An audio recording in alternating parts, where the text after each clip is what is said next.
Hey everyone, I'm Jared. And I'm Chantel. Welcome to the Poured Out Podcast.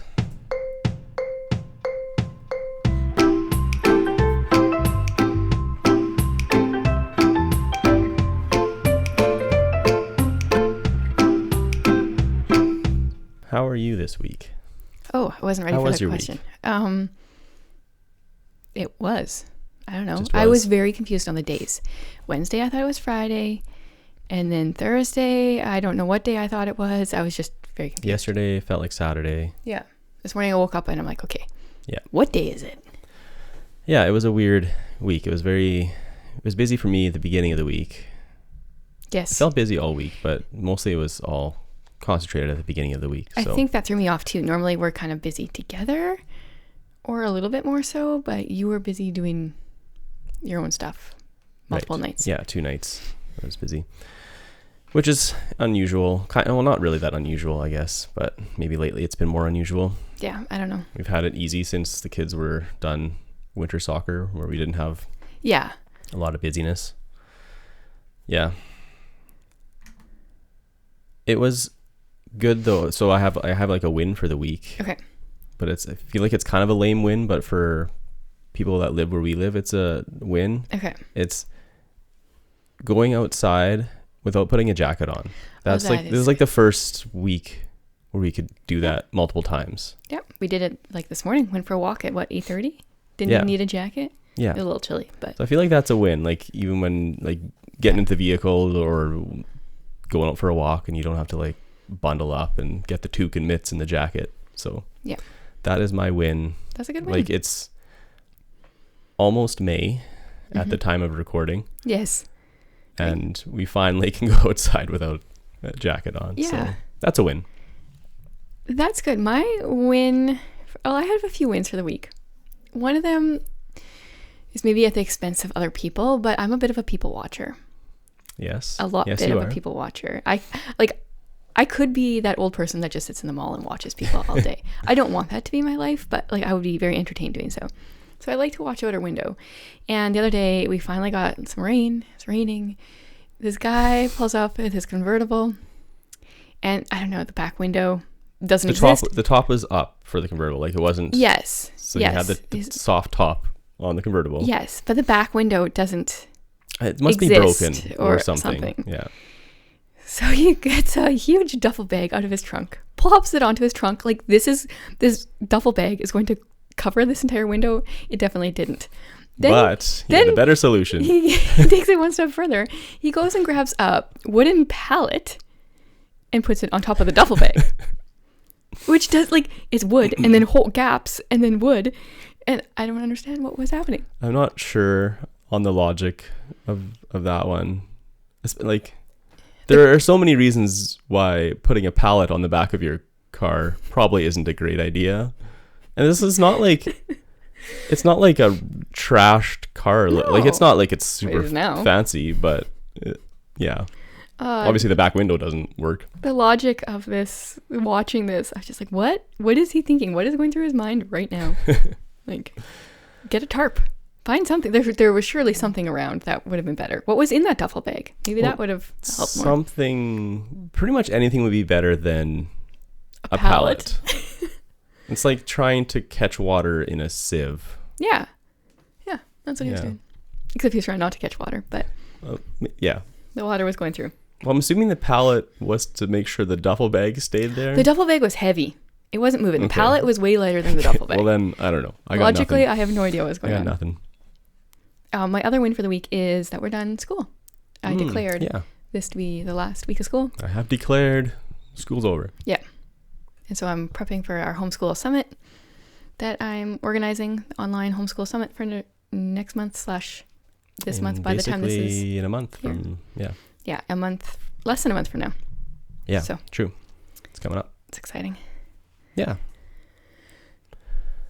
Cool. Do you want to talk at all about the summit for those that might be interested if they're homeschoolers? Yeah, so I've got, I don't remember the number, a certain number unknown to me right now of homeschool moms who I've had interactions with online that I feel like have similar homeschool styles, fairly relaxed, minimalist, I don't know, Not heavy, love like centered. 8 hours a day doing curriculum kind of homeschooling. But Yeah, and so they're all going to talk about different topics of interest to them, and I'm excited. I'm excited to watch everybody's videos, hear their talks. yeah, there's at least 7 Yeah, sessions so far, and I think probably a couple more. Yeah, I think there's 8 women other than me, maybe, but I'm not sure. Okay, cool. I don't remember. I may even make a cameo. Actually, I Yes. probably will because I'm on the schedule. Yes, so. we're going to do a dads and homeschooling session.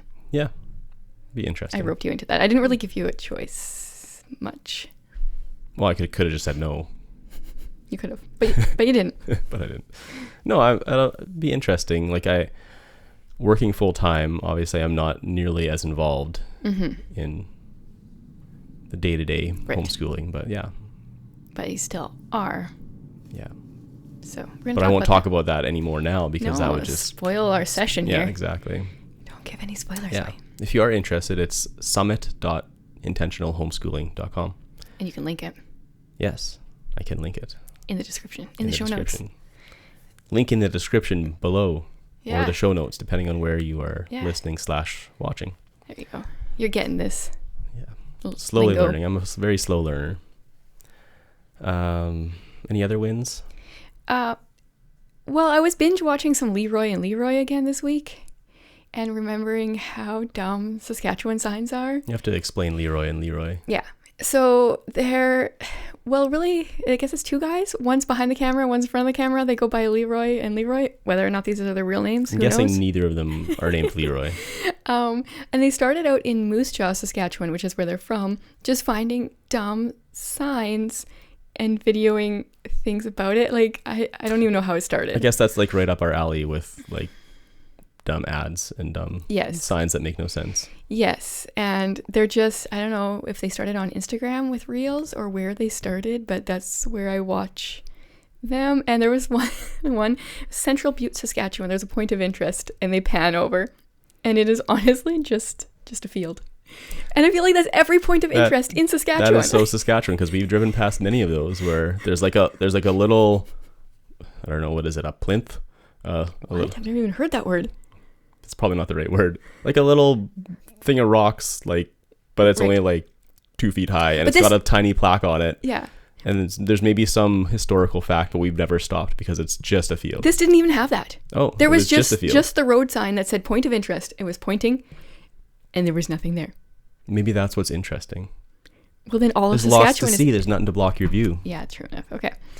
Good corner gas quote.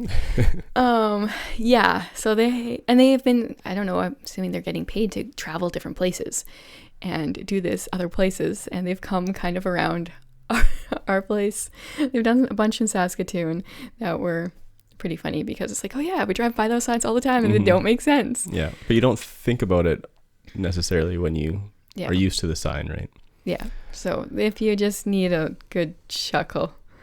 I don't know. They were briefly popular. I don't know if they're still Yeah. like they kind of had a bigger reach for like a few weeks there when people We're started first. Yeah.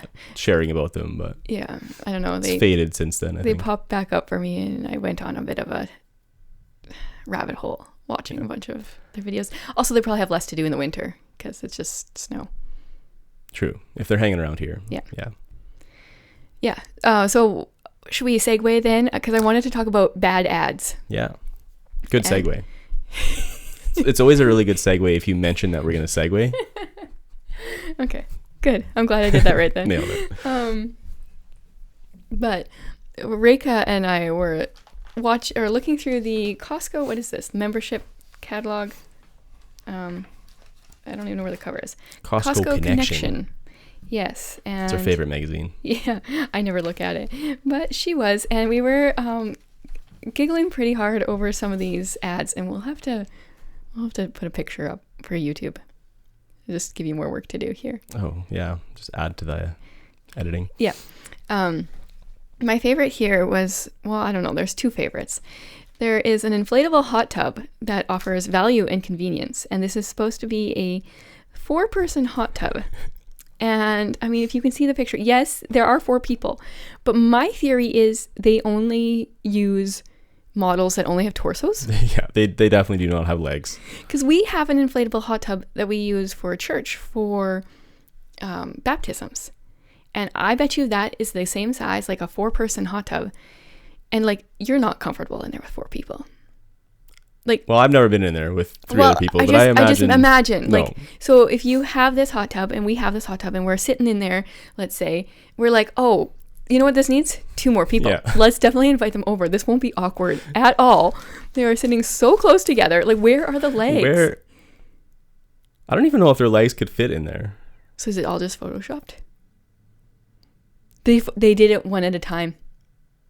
They took a picture with each person in there once with their legs, and then I kind of feel like they did, because they're looking towards each other, but they don't really look like they're looking at each other. They're just all kind of like looking in. Yeah. Okay, so there was that one. Now I lost my other one. Oh yes, okay, this was a good one too. There's a giant inflatable lake island. So it is a 7-person inflatable island that is your ticket to all-day lake enjoyment. It features 6 cup holders, 2 built-in coolers, and extra large pillow backrests. Okay, so here's where I stopped. Because it is a 7-person inflatable island, there is a picture. There are only 6 people on it, 1 guy in the lake. But he's leaning on it, so does that count? But there's only 6 cup holders. So I'm wondering if he was feeling bad because he didn't have a cup holder. Oh, wait, where he is, it was where all the cup holders are. So what makes it, if it's an island, a floatable island, what makes it a 7-person? Well, there's kind of like there's like 6 seats. This is the part that I don't understand. Where's the 7th person go? There's 6 seats, but they call it a 7-person island. This is your problem with it? Yes. Because you can't really call it a 7-person inflatable island if you're only going to have 6 cup holders. You're maxing yourself out at 6. Are those the cup holders? Right by that guy on the island there? I think so. Those are just holes. Yeah. I don't know. I don't think I'm going to be buying an inflatable hot tub or a giant inflatable lake island anytime soon, but I got a good kick out of this. Yeah, I mean, we weren't really in the market, I guess, for either of those, but I mean, inflatable hot tub. Yeah, sure, but some days seems okay. We're not going to invite people over to sit in it. No, unless they don't have any legs. Only legless people allowed. Yeah, that is often, because every summer you get the ads for like the pools, like the kiddie pools and like the not kiddie pools, but they're definitely actually kid pools. Yeah. But then they always have pictures of adults in them. Yes. And it's like, they obviously photoshopped the person in there, because if they were standing up, the water would be up to their knees and ankles. Yeah. Yes, good old Photoshop ads. I love the Amazon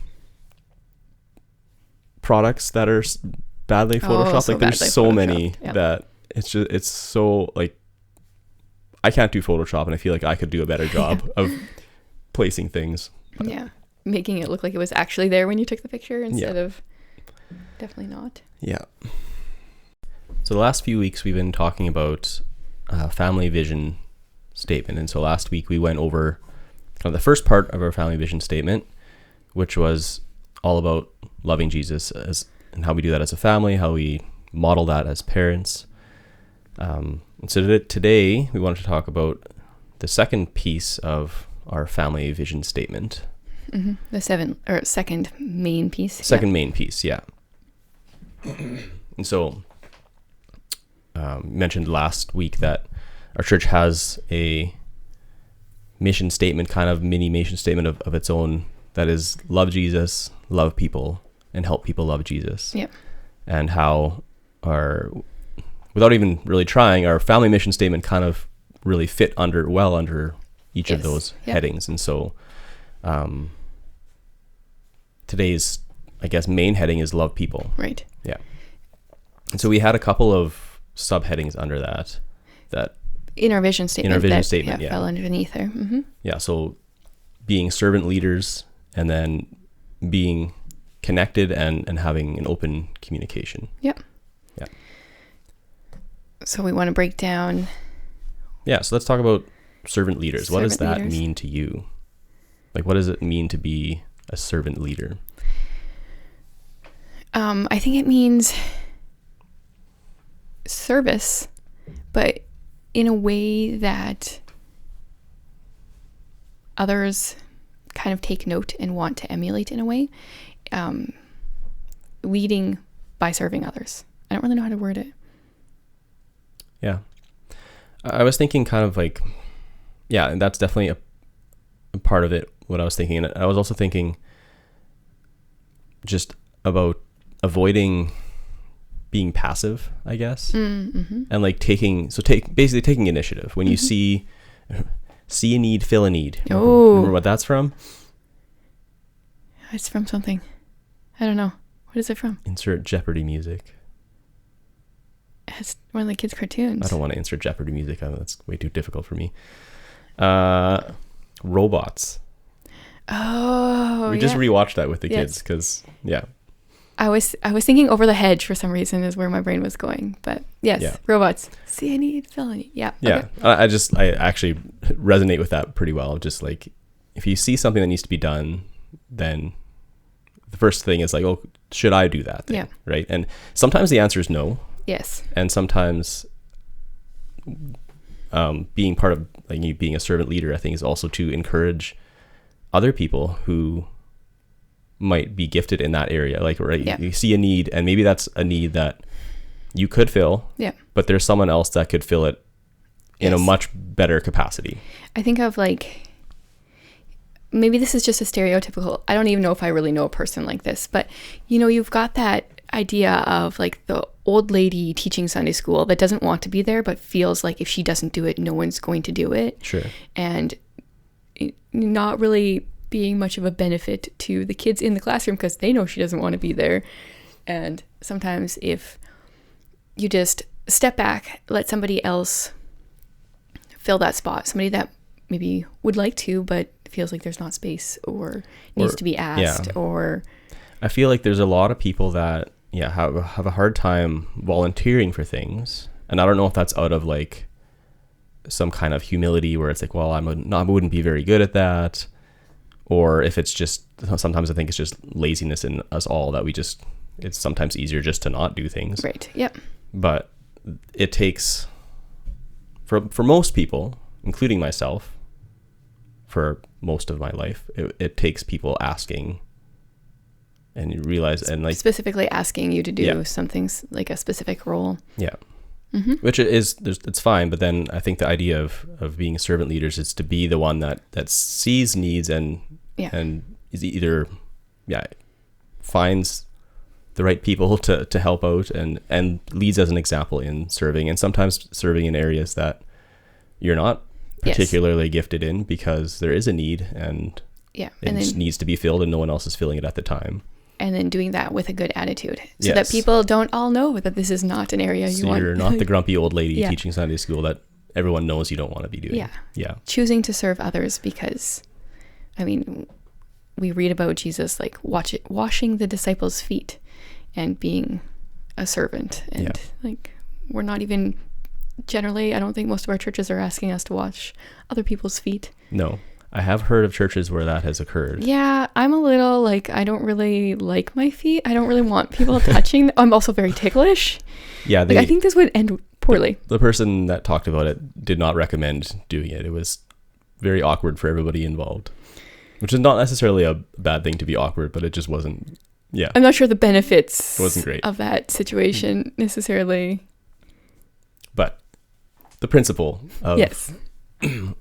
You're not serving because it's something that you necessarily like doing. It's not about you, basically, right? Yep.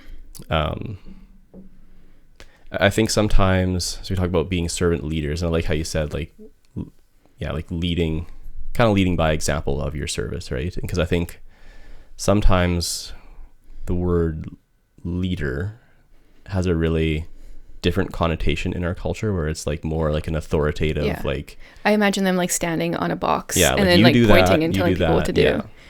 Yeah.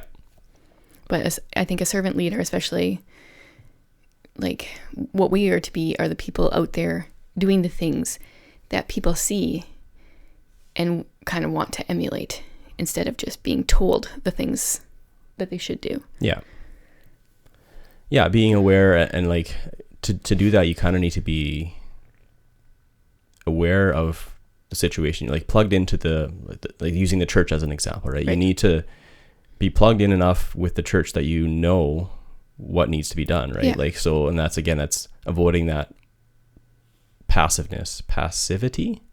I think our church is really good with that, because we often say, because we rent a building, we have to set up everything every Sunday. We have to take it down. Yeah. And so every Sunday you guys say, like, if you want to help set up or take down, like, here's the time, help us after church. Yeah. We'll show you how to do things. Like, there's something that anybody can help with. If you can carry a box, you can help. Yeah. Yeah. And even the idea, like, we don't run a lot of programs, but it's like, if there's something that you want to see happen, we'll help you make it happen. Right. And so that's part of, like, enabling people to lead in the area that they are passionate about and they're gifted with. Yeah. Because so often it's like the pastors have to do the youth ministry, the children's ministry, the whatever, and the seniors ministry, the women's ministry, the men's ministry, and like, maybe you're not gifted in women's ministry, so maybe the pastor shouldn't be.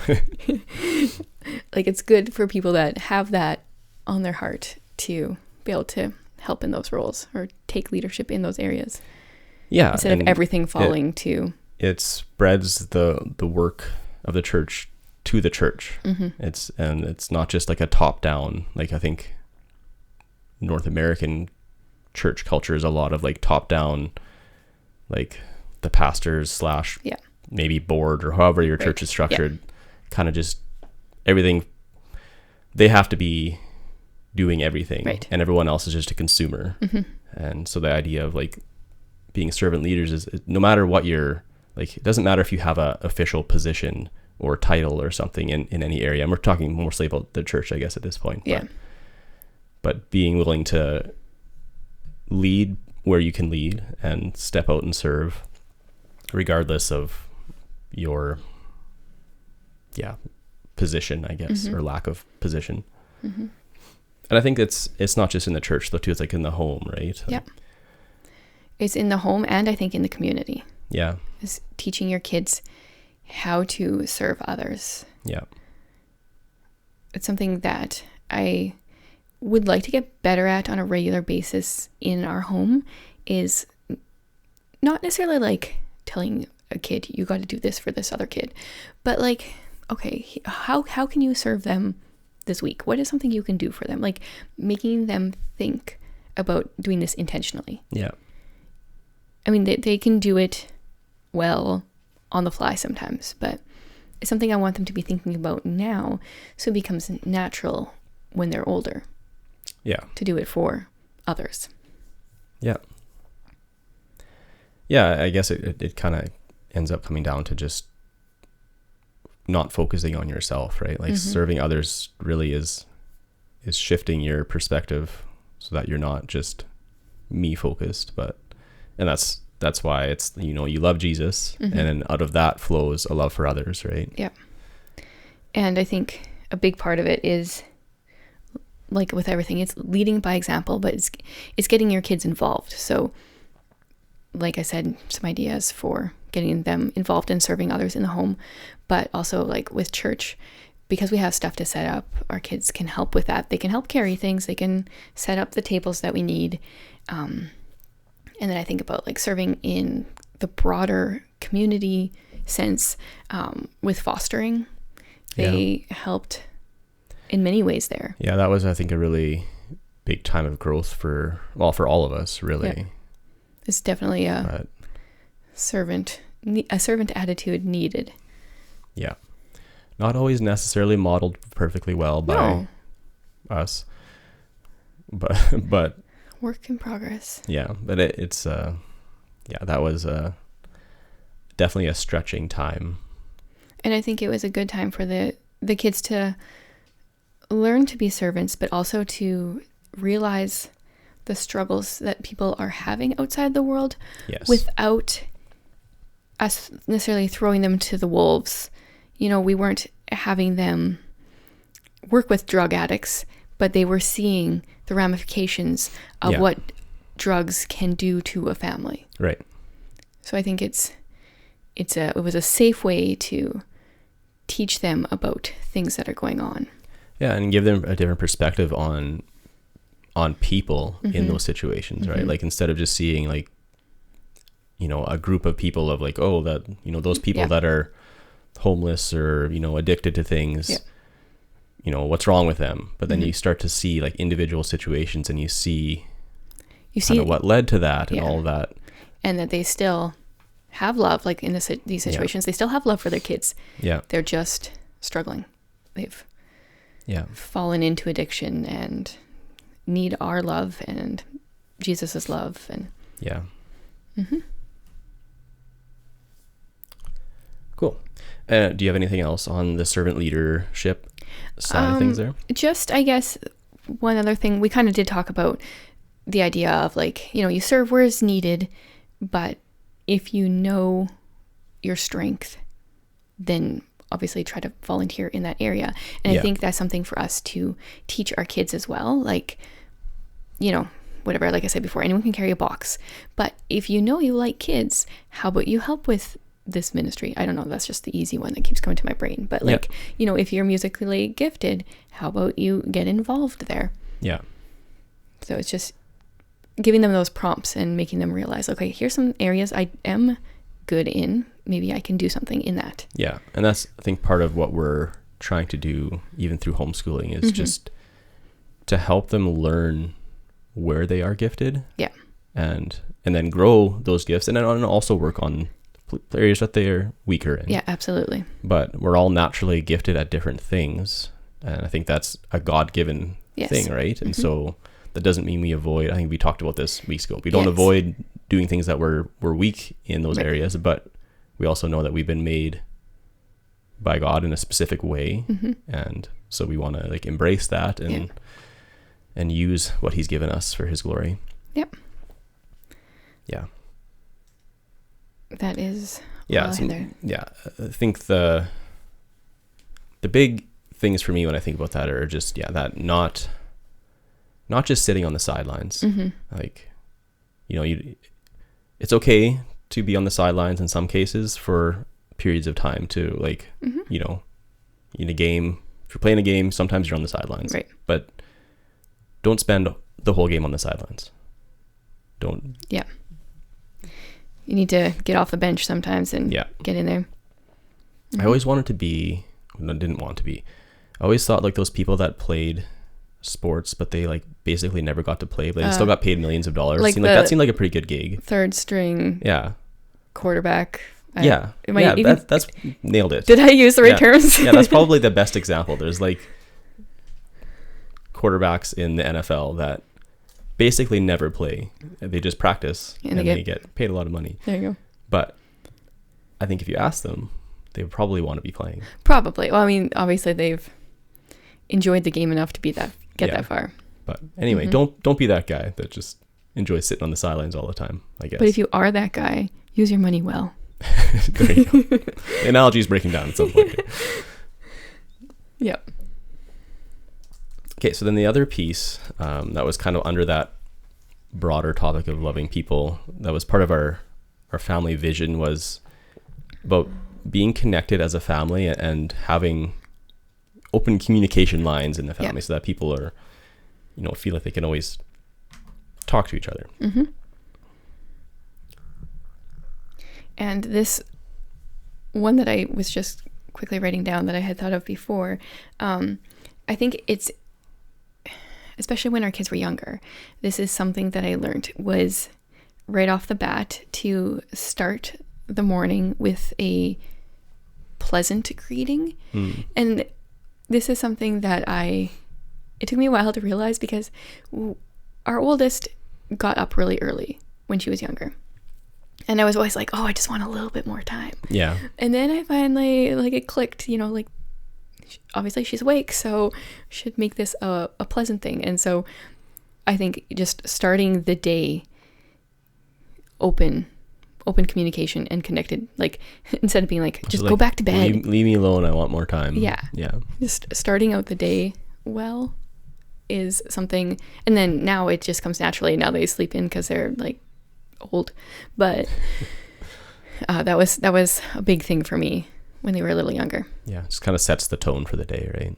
Yeah. Yeah. Yeah, so when I think of open communication, I think of the verse where it talks about being quick to listen and slow to speak. Mm-hmm. And I think that's a really big thing with the connectedness and communication, because I think sometimes my tendency is like when there's a conflict or something with the kids, or there's like some kind of issue that needs to be dealt with, like it's very easy to just jump in with like a harsh word for me. Mm-hmm. But I'm slowly learning to slow down with the reaction, I guess. And the Praying Life book actually helped quite a bit with this for me recently. We're really gonna have to dive into this book because there's a lot. But he talks in it about like how he has learned to pray before confronting his kids if there's an issue. There's like one kid did something that was causing issues for another kid, or he thought they did at least, and it was a very simple thing, like just forgetting to clean something up or something, and that's like, oh, I can so relate to that. And then it's like, go clean up that thing, like, right? That's the first reaction, is just like, just do what you're supposed to do. And so he talked about just how praying briefly, like it's not like you're praying for half an hour and how to deal with it. It's just like you pray about that situation first, and it totally changes the reactionary tone, I guess. Mm-hmm. It's so funny because like I just barely finished that book and I don't even remember that part of the book. No, there were so many other things that stood out to me. That's apparently the part that I really needed to hear. And I would normally put you down as a slow to speak kind of person. In most situations, yes. But I can get frustrated. Yeah. And then the slowness evaporates. I think the slow to speak, you probably, I don't know if I've ever mentioned this or if you've noticed this, but it's something that I've learned as we've been married, because I am more of a talker than you. Mm-hmm. And so when we would meet people like at church or something, and we would both introduce ourselves at the same time, and people would ask a question and I would want to jump in, but I've learned to like pause, give you time, because I know I just talk. The words they just come and you think before. So I've learned in those situations to pause, give you time to think about what you're going to say and say things first instead of just blurting out everything. And it's something I need to learn to do in other situations. But yeah, I mean, there's different personalities when it comes to that. I think I'm definitely a overthinker probably, and so then hopefully it's not like someone asks a question and you don't say anything because even though you really want to, and I'm just like the wheels are sitting turning there for like 10 seconds. No, it's not a long amount of time. It's just, I don't know, my words just come out a lot faster than yours. Mm-hmm.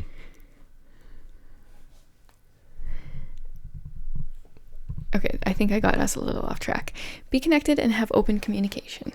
It all fits. I think a good thing is asking questions.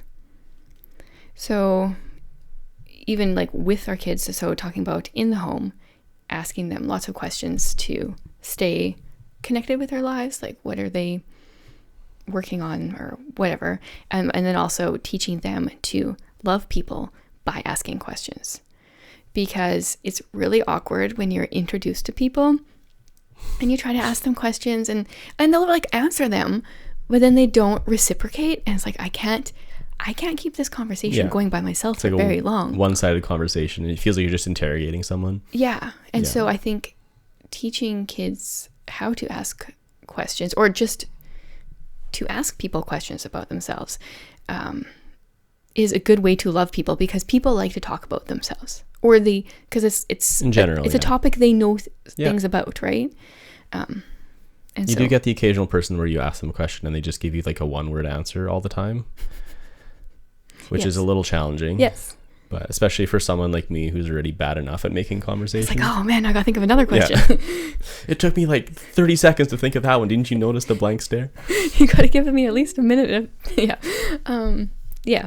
So I think that is a good thing for us all to learn, to connect more with other people by asking them questions. Yeah, and I think it shifts the focus away from ourselves, right? Like people like talking about themselves, and that's true of us too, probably, right? And so when we start to learn to ask other people questions, we start to like get to know them, and we can love them instead of just wanting them to know who we are and love us or serve us or make us feel better. Well, and sometimes too, asking those questions, it takes, let's say 10 questions, and then all of a sudden you realize like you have this thing that's you have in common. Yeah. Like we had this a little while ago, a meeting with someone where he was talking for a long time, and then we started doing some questions back and forth, and we realized like, oh, there's actually like a big connection, things that we have in common. Yeah.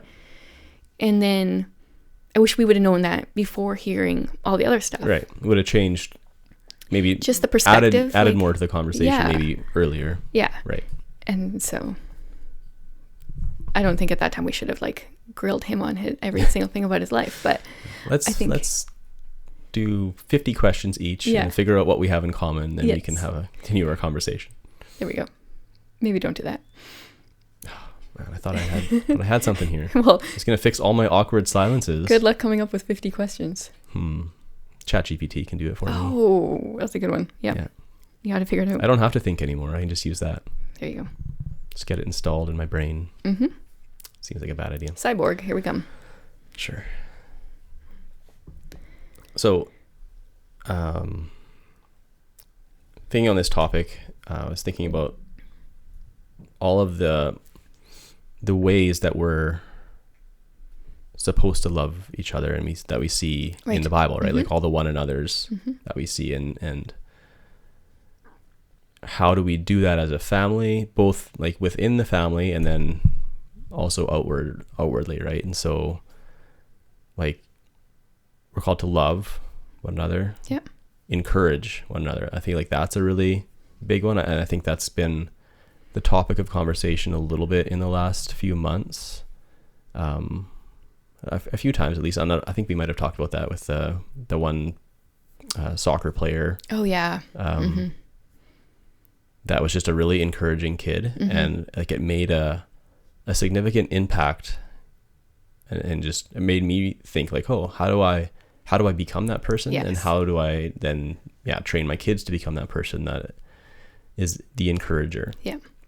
Always has something positive to say. Yes. And like, a person like that can stand out without like, they're not trying to stand out, but it's so rare in our society for people to encourage others. Yeah. Someone that you just can feel like they're on your side. Even when they're on the opposing soccer team. Yeah. And I think about that, like as a family, like between the kids, especially, like it's, and I mean, they get along fairly well most of the time, but like, it's just trying to train that encouragement of like, hey, you did a really good job with this or whatever, like to make that like a natural part of conversation.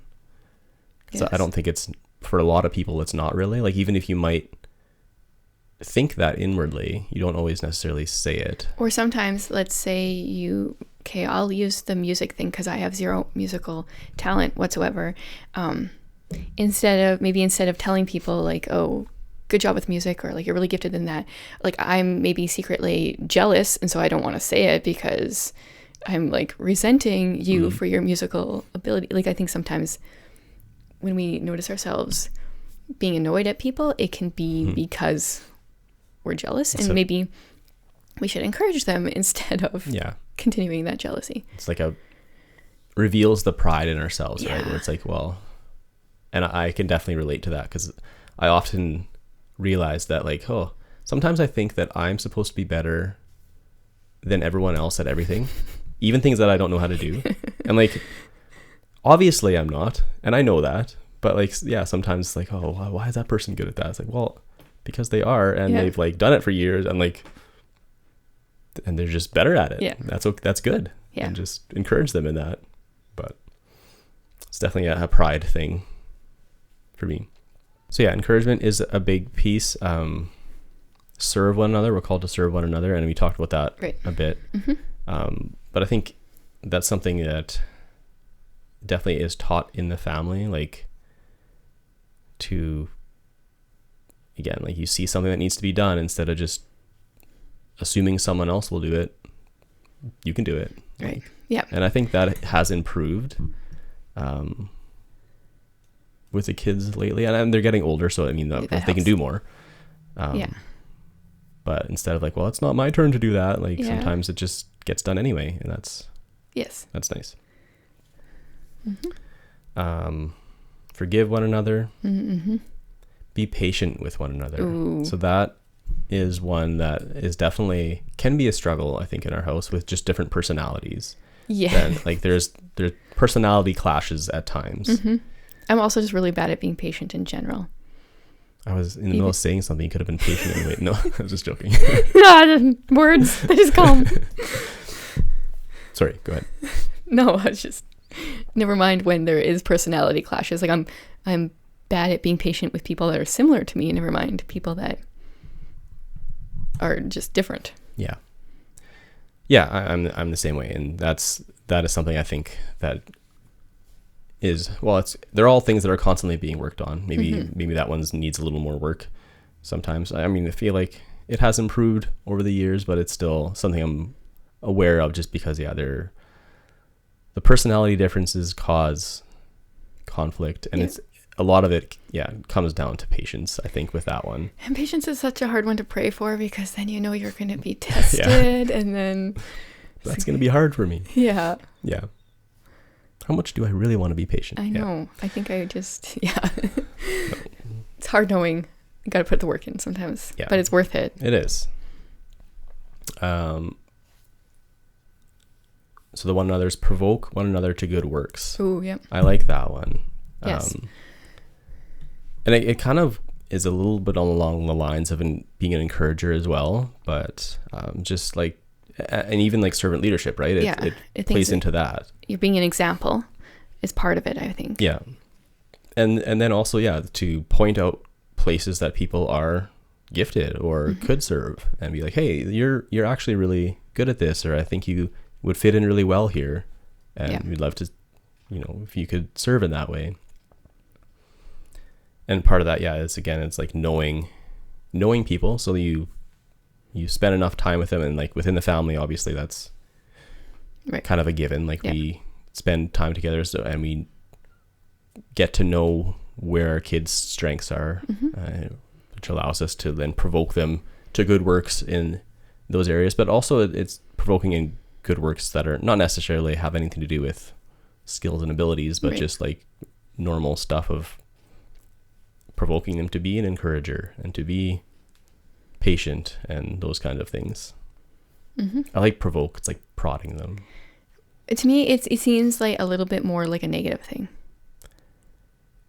I like my mind goes to like provoke them to anger. Like it seems like I think it's more like an encourage them, but it's like push them off the cliff. It's a little more forceful, because sometimes we need to be a little more forceful, no, right? That is true. Yep. Yeah. I think like cattle prod. Yeah. Okay. Cool. Yeah, which it does, like there can be a more negative connotation, but I think just taser them to it. Are times when we need to be pushed out of our laziness, or there's a reason it's called a comfort zone. Yeah. Right. Yep. Pray for one another. That's a good one. Yep. And then confess to one another is another one, where it's like, and it comes down to the pride thing too, where it's like you have to admit when you are wrong. And I think as parents that definitely starts with us, right? When we've reacted poorly to something, I think it's important to go and apologize and be like, hey, that wasn't the right way to respond to that situation.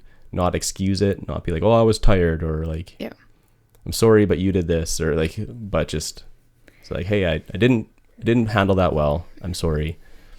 I think that's one of the things I learned really quick as a parent, because our daughter would call me out. She would, if I called her out on something, she would just call me right back. She's like, you did it first or whatever. And so I had to admit and ask for forgiveness a lot. She was feisty when she was younger. Yeah. And I think she probably picked that up naturally from us. Probably. Right? Like, because I have the tendency too to like push back if I'm called out, or, you know, it's like have the tendency to be like, well, it's never my fault. It's always someone else that. You did this first. Yeah. The woman gave me the apple, or the fruit. Yeah, that one came up this week too, didn't it? Yes, it did. Someone said something, and then yeah, there was like an immediate excuse. It's yeah. like The woman you gave me. Yeah. So there's a lot of one another's in Scripture that we're called to, and we don't do them perfectly or anywhere near perfectly. Not even close. Yeah, and so that's where the confess to one another is so important, because we're going to fail to serve each other. We're going to fail to love each other. We're going to fail to be patient with each other.